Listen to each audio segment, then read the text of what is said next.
అవినీతిలో ఇదొక wonder, top record అని కూడా చెప్పుకోవచ్చు. ఇలా ఈ లెవెల్లో ఈ టైప్గా ఈ కొత్త టెక్నిక్స్తో ఇంతవరకు ఎవరు చేసినట్టు బయటపడలా.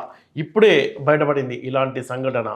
వంశీమోహన్ అని ఇక్కడ మల్కాజ్గిరి మేడ్చల్కు సంబంధించి ఆయన డిప్యూటీ కలెక్టర్గా పనిచేస్తున్నారు.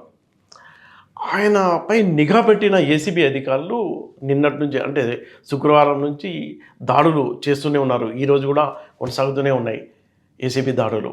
భారీ ఎత్తున కోట్ల రూపాయల సంపాదన వెలుగులోకి వస్తుంది. అక్కడ అవినీతి, అక్రమ సంపాదన, లక్షల్లో జీతం ఉంటే కోట్ల రూపాయల సంపాదన. వెరైటీ ఏంటంటే వంశీమోహన్ది ప్రభుత్వ గతంలో శేర్లింగంపల్లిలో ఎంఆర్ఓగా కూడా చేశాడు, అతను ఆర్డీఓ కూడా చేశాడు. దాంతో ప్రభుత్వ భూములపై ఆయనకు స్పష్టమైన అవగాహన ఉంది. అందుకేం చేశాడంటే ప్రభుత్వ భూముల్ని రియల్ ఎస్టేట్ యజమానులకు తెగనమ్మేశాడు. 8 ఎకరాలండి శేర్లింగంపల్లి, అలాగే అబ్దుల్లాపూర్ మెట్టు, ఫిగ్లీపురంకు సంబంధించిన 8 ఎకరాల ప్రభుత్వ స్థలాన్ని ప్రైవేట్ వ్యక్తులకు, రియల్ ఎస్టేట్ వ్యాపారులకు తెగనమ్మేశాడు, క్యాష్ చేసుకున్నాడు. అంటే తెలివి ఏంటో తెలుసా, ఈ భూమిని తన సొంత మామ పేరు మీద రిజిస్టర్ చేయించాడు. ప్రభుత్వ భూమిని ఆ రిజిస్టర్ చేయించి తన మామ ద్వారా రియల్ ఎస్టేట్ వ్యాపారికి అమ్మించి మళ్ళీ అక్కడ కట్టిన బిల్డింగ్లలో విల్లాలు 8 విల్లాలు తన పేరు మీద గిఫ్ట్ డీడ్గా రాయించుకున్నాడు. అంటే ఎవరికి ఎక్కడ డబ్బు ట్రాన్సాక్షన్ జరగల. ఏసీబీ అధికారులు పట్టుకోవాలంటే డబ్బు దొరికితే పట్టుకుంటారు, కానీ తెలివిగా అసలు డబల్గా చాలా ఇతని వెరైటీ ఏంటంటే ప్రభుత్వ భూములనే మామూలుగా పనులు చేసినందుకు లంచాలు తీసుకుంటాడు, అది కూడా గిఫ్ట్ల రూపంలో తీసుకుంటాడు, ఫోన్పే రూపంలో తీసుకుంటాడు, విదేశాల్లో ఆస్తుల రూపంలో తీసుకుంటున్నాడు. అవన్నీ ఆ డాక్యుమెంట్స్ అన్నీ ఏసీబీ అధికారులకు చిక్కాయి. ఇలాంటి సంఘటన గతంలో తాము చూడలేదని ఏసీబీ అధికారులు చెప్తున్నారు. అంటే అవినీతి ఎంత దారుణమైన అవినీతి అంటే అసలు షాకింగ్కి గురవుతున్నారు వాళ్ళు.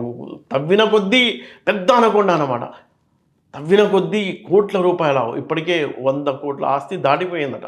అయితే ఈ అక్రమ సంపాదన అతను ఏం చేశాడు, చాలా చోట్ల షేర్ల రూపంలో పెట్టుబడి పెట్టాడు, గిఫ్ట్ల రూపంలో వేరే వాళ్ళకి ఇచ్చాడు, అలాగే షెల్ కంపెనీల్లో పెట్టుబడి పెట్టాడు.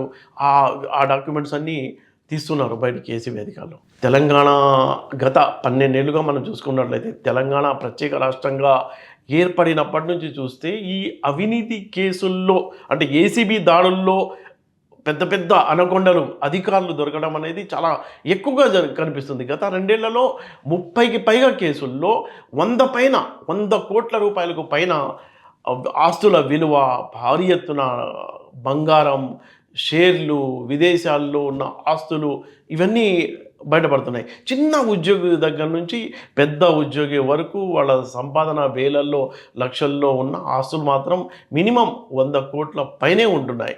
అంటే ఎంత దారుణంగా అవినీతికి పాల్పడుతున్నారు. ఎందుకు అంటే తెలంగాణ ఏర్పడిన తర్వాత ఏమైందంటే ఇక్కడ భారీ ఎత్తున ఇరిగేషన్ ప్రాజెక్టులు వచ్చాయి, అలాగే ఫ్లైఓవర్లు, రియల్ ఎస్టేట్కు సంబంధించిన వెంచర్లు, డెవలప్మెంట్ యాక్టివిటీస్ బాగా పెరగడంతో అందులో ఆ పని చేసినందుకు అధికారులు మోకాళ్ళు అడ్డుపెట్టి అందిన కాడి గుంజుకోవడం, వాళ్లకు రాజకీయ నాయకుల అండ కూడా ఉండటం, మళ్ళీ రిటైర్డ్ అధికారులు, ఇది ఒక పెద్ద నెట్వర్క్ అన్నమాట. రిటైర్డ్ అయిపోయిన అధికారులు, స్థానిక రాజకీయ నేతలు, అలాగే ప్రజెంట్ ఉన్న అధికారులు అందరూ కలిసి ఒక నెట్వర్క్ ద్వారా ఇదంతా దోపిడీకి పాల్పడుతున్నట్టు, అంటే ఈ అవినీతి సంపాదన పోగు చేసుకుంటున్నట్టు అధికారులు చెప్తున్నారు.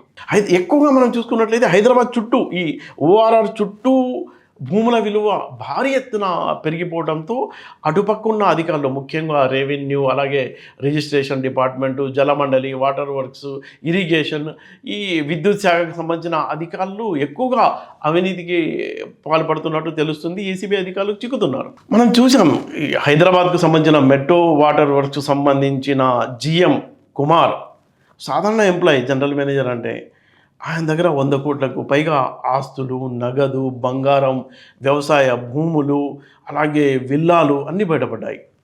ఇక మనం చూసుకోవచ్చు వరంగల్కు సంబంధించిన విద్యుత్ శాఖ అధికారి అంబేద్కర్ ఎరుగు, ఆయన పేరు, 100 కోట్ల అక్రమ సంపాదన బయటపడింది. స్థిరాస్తులు, నగదు కలిపి భారీ నెట్వర్క్ కూడా బయటపడింది.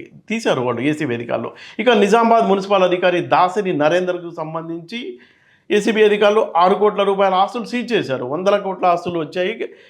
డాక్యుమెంట్స్ ఉన్నాయి. దానిపై విచారణ కొనసాగుతుంది. 6 కోట్ల ఆస్తులైతే ఇప్పటికి సీజ్ చేశారు. ఇక దావులూరి ఆనంద్ సబ్ రిజిస్ట్రార్ ఇతని దగ్గరైతే నగదు, బంగారం, ప్లాట్లు కలిపి అది కూడా 100 కోట్ల రూపాయల పైన విలువ ఆస్తులవి. ఇప్పుడు మనం చూసాం నిన్న ఫ్రైడే నుంచి కొనసాగుతుంది మేడ్చల్ మల్కాజ్గిరి డిప్యూటీ కలెక్టర్గా పనిచేస్తున్న వంశీ మోహన్కు సంబంధించి సోదా జరుగుతుంది. వాళ్ళ నెట్వర్క్, ఆయన బినామీలకు సంబంధించిన ఇళ్లపైన, ఆయన చుట్టాల ఇళ్లపైన, ఆయన ఇంటిపైన కంటిన్యూగా జరుగుతుంది. ఇప్పటికే 100 కోట్ల పైన ఆస్తులు బయటపడ్డాయి. ఇంకా దారుణం ఏంటంటే ఈ కేసులో మనం చూసాం కదా, ప్రభుత్వానికి సంబంధించిన ప్రభుత్వ భూముల్ని కూడా ఇతను ఆక్రమించి తెగ నమ్మి దాంట్లో మళ్ళా బిల్డింగ్లు కట్టించి అందులో ఆ విల్లాల్లో కూడా గిఫ్ట్ ఇట్లుగా పొందిన ఆ డాక్యుమెంట్స్ అన్నీ బయటపడుతున్నాయి. అయితే ఇక్కడ మనం ఈ అవినీతి గురించి మాట్లాడుకునేటప్పుడు ఎంత దారుణంగా ఉందో మీకు ఒక ఎగ్జాంపుల్ చెప్తా.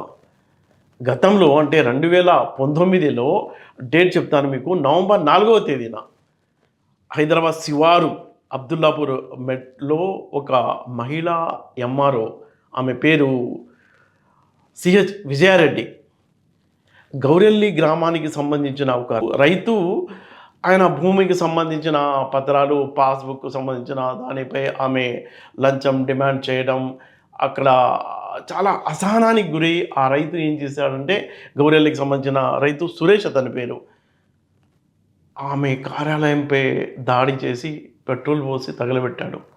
దారుణం. అంటే ఒక రైతుకు ఏ లెవెల్లో మండింది అంటే, ఆ దుర్ఘటనలో పాపం ఆ ఎంఆర్ఓ చనిపోయారు, ఆమెను కాపాడడానికి వెళ్ళిన అటెండరు, అలాగే డ్రైవర్తో పాటు ఎవడైతే నిందితుడు అసహనానికి గురైపోయి ఏమీ చేయలేక తన అసహనాన్ని ఆగ్రహ రూపంలో అంటే క్షణిక ఆవేశంలో ఆ పెట్రోల్తో దాడి చేయడంలో తను కూడా మృతి చెందాడు.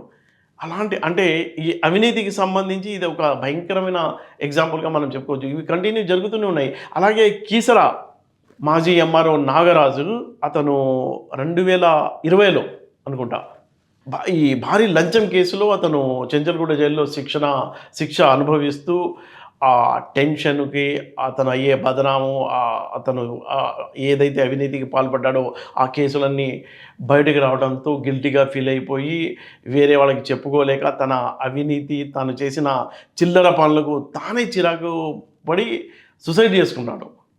అలాంటి సంఘటన ఇంకొకటి కూడా, షేక్పేట్ తహసీల్దార్ సుజాత అవినీతి కేసులో తన భార్య ఎంత దారుణంగా అవినీతికి పాల్పడుతుంది, బయట జనాలు వాళ్ళ హస్బెండ్ సూసైడ్ చేసుకున్నాడు. ఆమె అక్కడ ఏమో వాళ్ళ భార్య అవినీతికి పాల్పడింది, ఆ డబ్బు సంపాదించింది, దానికి సంబంధించి సొసైటీలో ఇవన్నీ రియాక్షన్ ఉంటుంది కాబట్టి ఆ రియాక్షన్ని తట్టుకోలేక వాళ్ళ భర్త అంటే ఈ యాక్షన్కు ప్రతి రియాక్షన్ జరుగుతూనే ఉంది సొసైటీలో.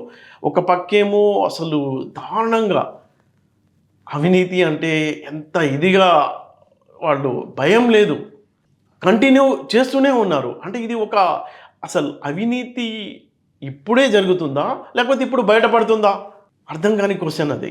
అవినీతి అనేది ఇప్పుడే జరుగుతుందా లేకపోతే ఇప్పుడే బయటపడుతుందా? ఇది కేవలం ఒక వ్యక్తికి సంబంధించిన సమస్యగా చూడాలా, లేకపోతే వ్యవస్థలో ఉన్న లోపాన్ని, ఈ సిస్టంలో ఉన్న లోపాన్ని ఇది ఎత్తు చూపిస్తుందా అనేది కూడా చర్చ జరుగుతుంది.